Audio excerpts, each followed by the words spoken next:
Hey, everybody. Welcome to our very first episode. This is part one of Ask MAT Anything.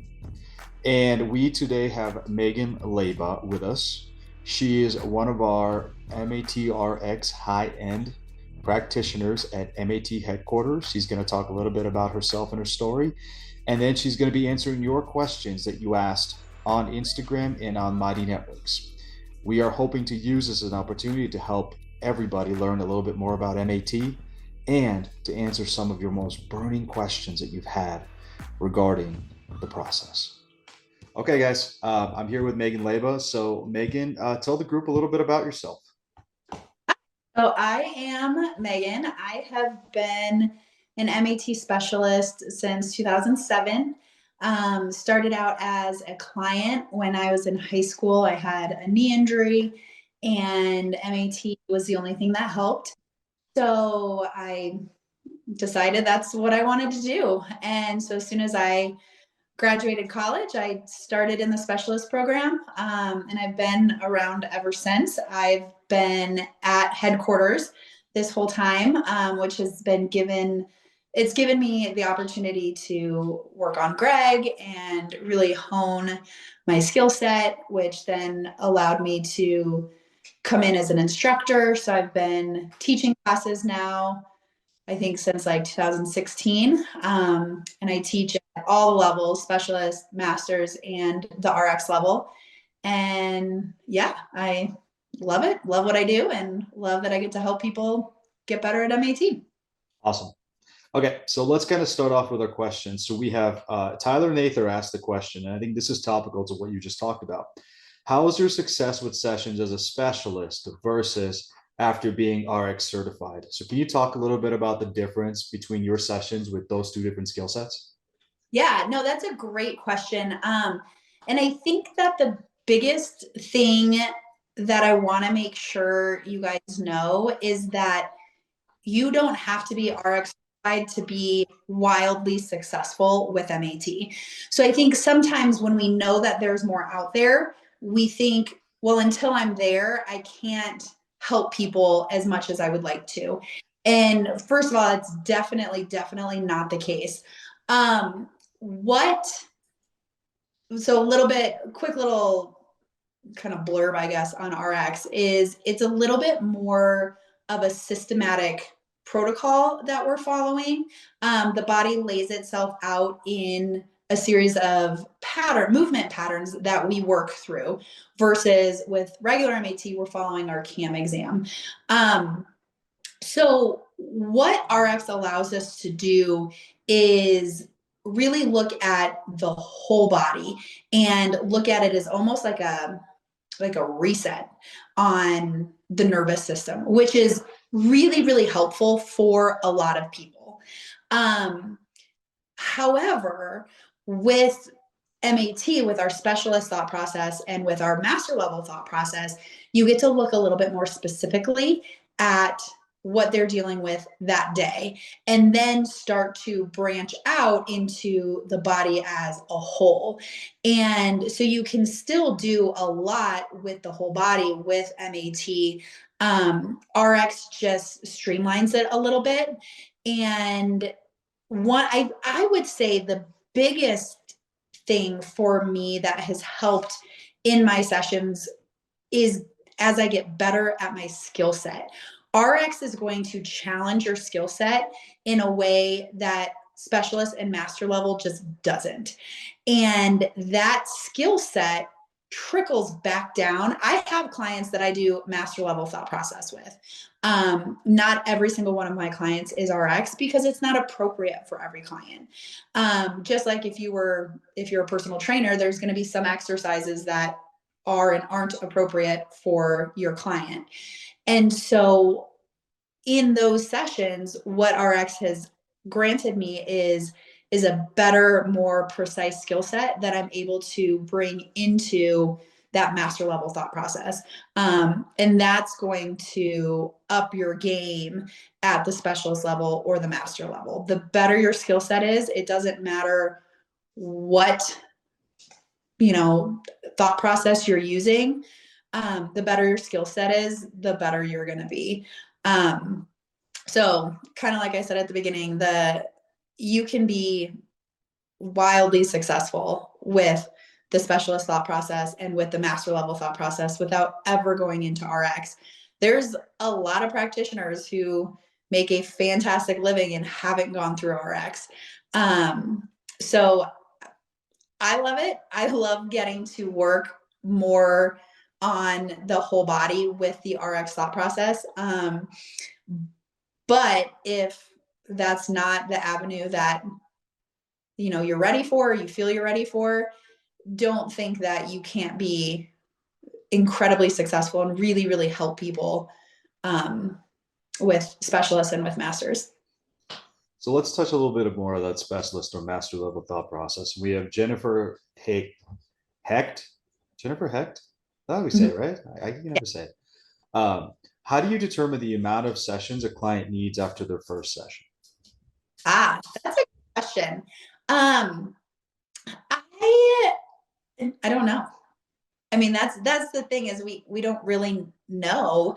Every client's going to be different, and so usually things that you'll take into consideration will be how long have they had the injury, what's their history coming in, are they have they had 12 surgeries and 2 hip replacements and all sorts of stuff, or are they a young high school healthy athlete that sprained their ankle? That's going to be a lot of what's going to determine that. I usually go for consistency um, over a certain amount of sessions. So I'll have the conversation with people when they first come in of, um, for us to really build on what we did today, we need to see you again. And, I'll say usually once a week for 4 to 6 weeks, 6 to 8 weeks, kind of depending on where they're at. If I can see you once a week for, let's say, 4 to 6 weeks, that's going to allow us to get a lot more information and ideally kind of determine our next path. I also will throw out, I want to see you as infrequently as possible, as soon as possible. So my goal is not to see you once a week for the rest of your life. I don't want clients thinking that I'm trying to rope them in for, oh great, she's just going to see me once a week forever. So by throwing that out there and telling them, I don't want to have to see you once a week. I want to get you to a point where you feel good enough that we can start spreading out sessions every other week. Do that for a while until that feels really good and things are holding. And then we can go every 3 weeks. And then you find out what your maintenance looks like. And maintenance looks different on everyone. Sometimes it's every other week. Sometimes it's once every 3 months. But explaining from the beginning kind of what that long term looks like helps them kind of commit to those initial sessions, and that's going to give you the opportunity to have more conversations with them. But I wouldn't ever say, hey, in 8 weeks you're going to feel great, because we don't know what forces they're putting on their body. People start feeling good and they start doing crazy things, and they'll come in and they'll be like, well, I felt good, but then I ran 8 miles and now my hip hurts worse than it's ever hurt. And you're like, oh, well, when was the last time you ran 8 miles? And they're like, never. Like, well, no wonder your hip hurts. So you got to leave some wiggle room, because you don't know what you're going to come across, what they're going to come across in their life, what kind of stresses they're going to be dealing with. But also, you're going to come up, more injuries are going to come up while you have conversations. They're going to tell you stuff that they forgot to write down because they didn't think it was important. And that stuff is all going to determine, how long it takes and what they're expecting to feel. Some people want to feel perfect, no aches, no pains. Some people just don't want to have back pain as bad as they have it. And they'll come in and they're like, it's way better. I feel like I can start spreading appointments out. So everybody's goals are going to be a little bit different. Some people are going to be like, my goal is to run a marathon. Okay. They're probably going to need a little bit more work. So that's a really roundabout way of saying there's no definitive answer to how many sessions they're going to need. I think that's a great way to answer that. And I think you can speak for yourself and I can speak for myself that like we have clients that we have seen for either years or weeks. And it's a variance in between both those things. So it's not a given. Exactly. Yeah. So kind of let's get a new practitioner in, somebody who's just learning. So what memorization techniques have you used for AMCNS tests? I'm working through the hip module and trying to remember if it's internal rotation versus external rotation, when to flex or when to abduct, etc. Some seem obvious while others do not. And Kate Borden asked that question. Great question. I am a flashcard person. So I had a lower body set of flashcards, an upper body set of flashcards, trunk and spine, foot, hand, cervical. And I had a stack of flashcards with me at all times. I remember sitting, like it was summertime and all the patio furniture was out at Home Depot. And I sat there while my dad went lawnmower shopping, looking through my flashcards. And so that really worked for me. That's the way that my brain works.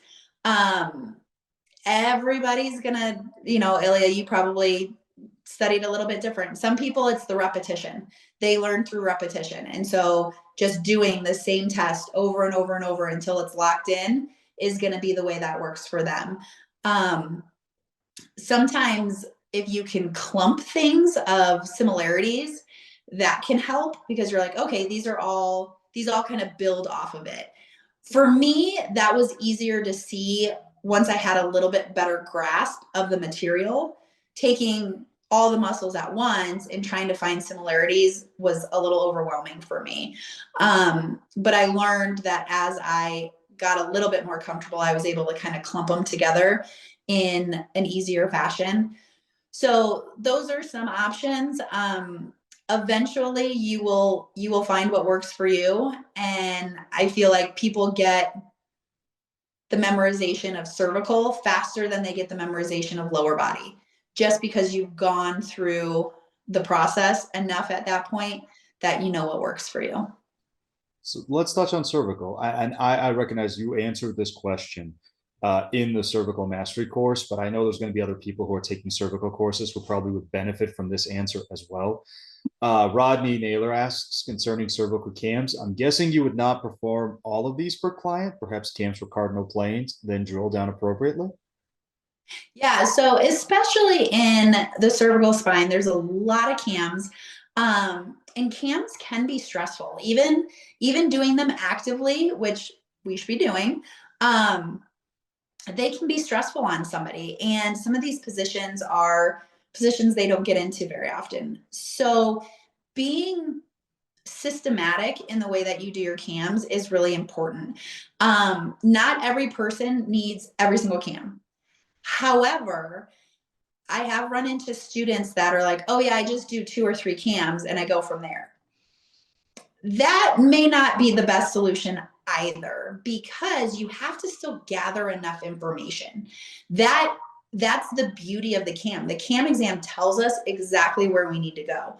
So there's this kind of fine line of doing enough of them that you can feel pretty secure with the elephant that you're choosing is a big issue, while not overstressing their system. So for cervical specifically, I would definitely just start with your kind of cardinal plane motions, flexion, extension, side bend, rotation. And then either, like, if you have something glaring, go for it. Or you can use the other cams. There's rotation from a flex position. There's rotation from an extended position. There's side bend with rotation. There's variations, but they're all still looking at your four cardinal planes, or cervical versus capital. So using your 4 main motions and then kind of deciding where you want to go from there is a safer way to do your cams. If you're in trunk and spine, looking at lower body cams to decide whether or not you go to trunk and spine, and then to decide which trunk and spine cams you want to look at, is a safer way than just doing a full trunk and spine cam.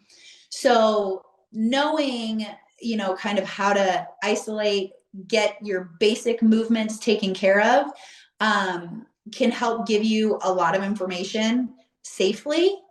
And then using the additional cams as kind of nuancing exactly where to go. That makes sense to me. See, you actually touched on something very important, which is acute pain. And we actually had two people. We had Charles Lance on Instagram and Justin Peterson in Mighty Network sort of asked a very similar question about acute pain in that. So I'm going to use Justin's. In the specialist level, how would you suggest I think about raising force tolerance of muscles following treatment? For example, if I'm noticing a difference in a patient with chronic ankle pain and they have a significant amount of limitation in dorsiflexion, and I treat them and they get better but are asymptomatical, would I treat it, then have them stress and then retreat them? If so, is there a smart way to go about this? And I know part of this you're going to say probably no to, which is that last part, which is you're probably not going to have them re-stress and retreat. But how would you touch on somebody that does have a chronic issue? How would you go around treating somebody that has this chronic, like a chronic ankle or chronic ankle issue or an ankle sprain that's acute or something along those lines? And maybe you want to touch on chronic first, and maybe you want to touch acute on second. Yeah, that's exactly what I would have done, is kind of separate those because you're going to look at them a little bit differently. So when you have somebody with kind of a chronic issue, um, definitely I would shy away from the terms or saying like, let's stress it and retreat. Um, that terminology comes from more from the RX thought process. There's a reason it's only in the RX thought process. Okay. There's guidelines and kind of safety procedures, if you will, that when you're in that process, that system works. When you're not locked into the RX process, doing this like, well, I'm just going to stress it, I'm going to do this. We don't actually know what we're stressing. Okay. So we can think hey, I'm going to have them do dorsiflexion. And you think you're just having them do dorsiflexion, but maybe something's happening in their knee or something. And you could be opening Pandora's box and have no clue that you're doing that. So with chronic issues, what I would suggest is, work through it, have them actively go through the cam. Okay. We said cams can be stressful on people. See if that brings up limitations. You can work through your cam as many times as you want. Okay. And so you might notice that, hey, they can get into this position a little bit better. And now it's vulnerable because it's a more shortened position. Whether you're doing it actively or passively, as things get more stable, you're going to open up more range. And going through again and making sure that that range is still stable can be really, really important. If you are in the master's thought process where you're doing passive motion, you can passively cam again. And you can see if you have more range and you can go through all of those muscles again. So every time we test and treat a muscle, we raise its tolerance level. We raise that set point. So the more times you go through it, the more opportunities you have to raise that set point. And doing that with them on the table, that's going to be your safest way of doing it. Having them get up, walk around, do exercises, anything like that. You don't actually know what you're stressing. And they could come back the next day and be like, oh my gosh, my hip hurts so bad. And you're like, that doesn't make any sense. But it's because there's no way to completely isolate that movement. Okay. So with chronic motion, that's what I would say. Also, maybe it's like, go live your life. Maybe we see you twice this week. So we have twice as many opportunities. You have a little bit of life in between, and then we can go through that range again if it's still limited.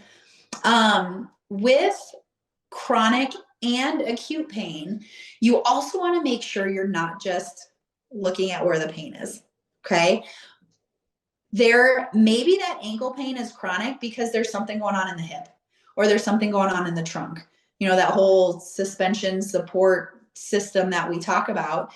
If you're only looking at, they have ankle pain, this is limited, I've done dorsiflexion for the last 10 sessions and it's not getting better, I would say you got to look someplace else. Okay. Check the knee, check the hip, check the trunk. Make sure that there isn't something else going on that's causing this ankle to take on all of this stress. Okay. With acute pain, you have to work within what they can tolerate. Okay. So if they just sprain their ankle and they come in the next day, I may not even touch their ankle. Okay. It might be too painful. But again, within that support suspension system, if we work through their hip and their knee, we're going to make sure that the only forces going through the ankle are the forces that are supposed to be going through the ankle. And that's going to immediately relieve some of that stress on that joint, allow the body to heal itself kind of on its own a little bit, so that the next time we see them, maybe some of that inflammation's down, maybe they're a little less tender, and then we can work a little bit more specifically on that area.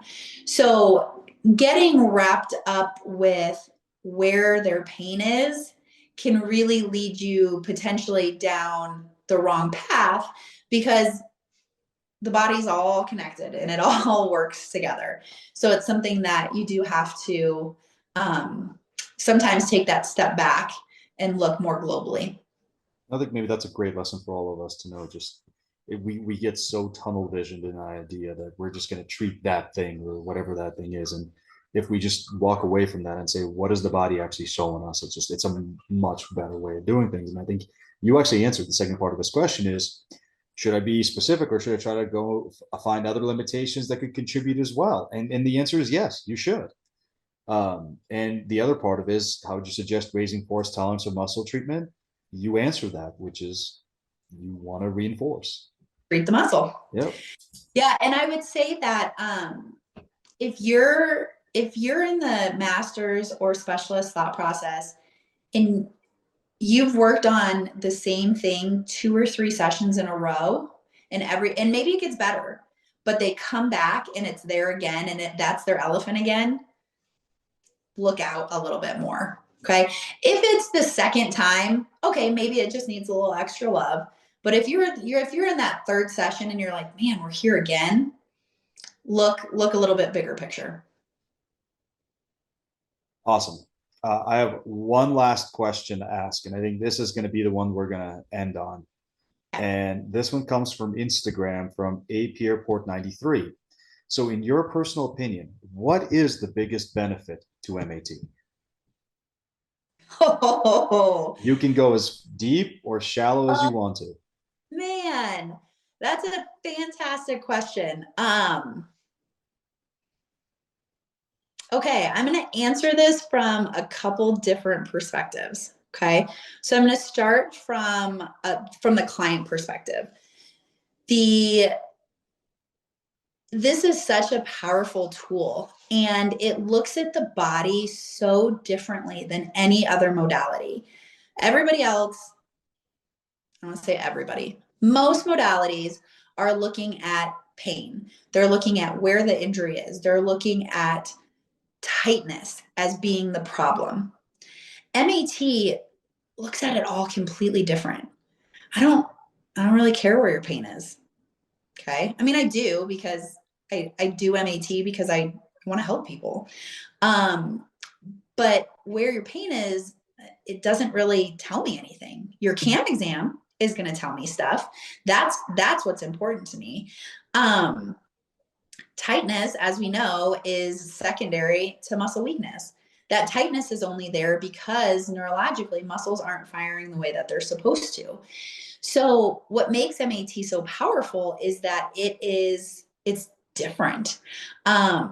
Physical therapy is great. It helps a lot of people. Massage is great. It helps a lot of people. Chiropractic is great. It helps a lot of people. But there's a lot of people that don't get relief with it.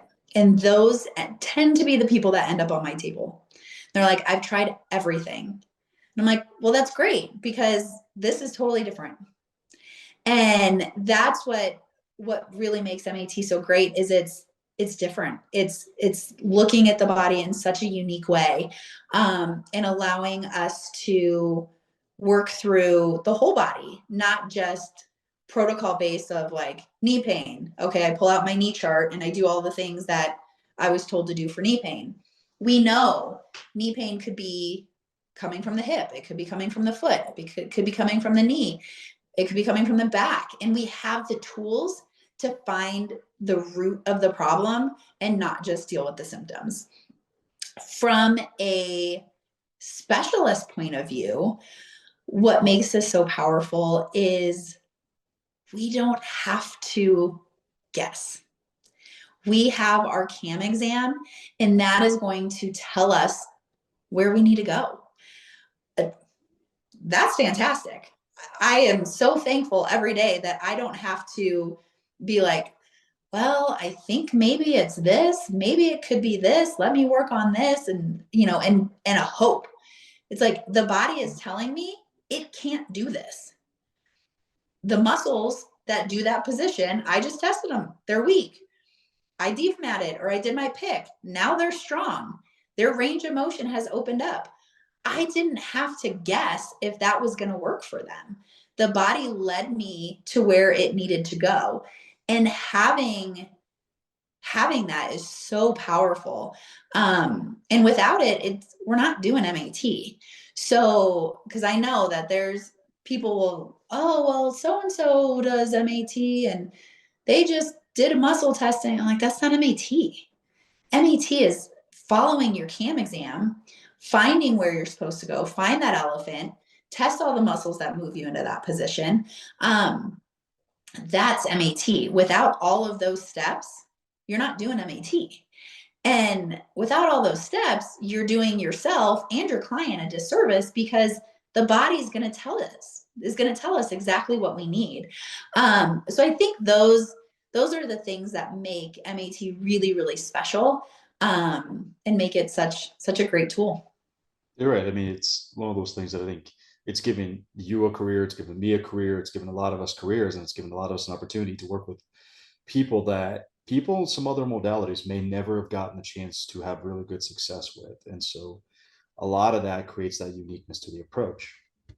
All right, so this is going to conclude the last episode. My name is Ilya Fishman. This is Megan Leba. You guys can find us on Mighty Networks. Contact us if you have any questions. Other than that, we'll see you guys next time with Aaron Lockinen. Thank you.